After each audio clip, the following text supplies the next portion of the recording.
ગીર સોમનાથ જિલ્લો કે જ્યાં ગેરકાયદેસર ખડકાયેલા દબાણો ઉપર ફરી એકવાર પ્રશાસનનું બુલડોઝર ફરી વળ્યું। દાદાનું બુલડોઝર ચાલ્યું ફરી એકવાર ગીર સોમનાથ જિલ્લાની અંદર કોડીનાર અને સૂત્રાપાડાના કેટલાક વિસ્તારોની અંદર દબાણો દૂર કરી પ્રશાસને 17 કરોડની જમીનો ખુલ્લી કરાવી છે।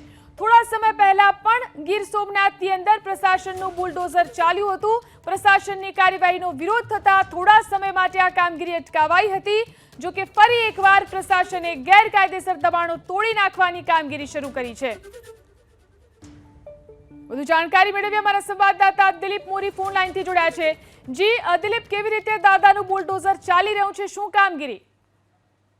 જી, વાત કરવામાં આવે તો સૌપ્રથમ 2 મહિના પહેલા ગ્રામ્ય વિસ્તાર અને શહેરી વિસ્તારના મુખ્ય રસ્તાઓ પર જે દબાણો હતા તે તોડી પાડવામાં આવ્યા હતા, પરંતુ હવે જેસીબી છે કલેક્ટરના તે ગૌચરણ અને ખેતીવાડીના જે ખેડૂતોના પ્રશ્નો છે રસ્તાઓને લઈને, ખાસ કરીને જે રસ્તાઓ દબાણો છે વાડી વિસ્તારના, તો દાયકાઓથી આ ફરિયાદો હતી કે ગૌચરણ ઉપર મોટાભાગના ગૌચરણ કબજો કરી લેવામાં આવ્યો છે। વાડી વિસ્તારના રસ્તાઓ છે જ્યાં દબાણો કરવામાં આવ્યા છે, તો આ તમામ રસ્તાઓ ઉપર અત્યારે બુલડોઝર ફરવાની શરૂઆત થઈ છે।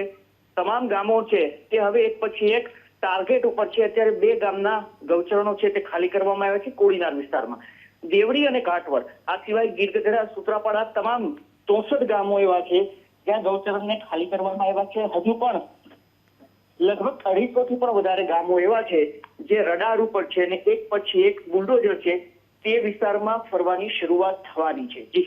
જી આભાર તમામ જાણકારી આપવા માટે। તો ગીર સોમનાથમાં કામગીરી ફરી એકવાર શરૂ કરવામાં આવી છે। ગેરકાયદેસર ગોચર ઉપર બુલડોઝર ચાલી રહ્યું છે।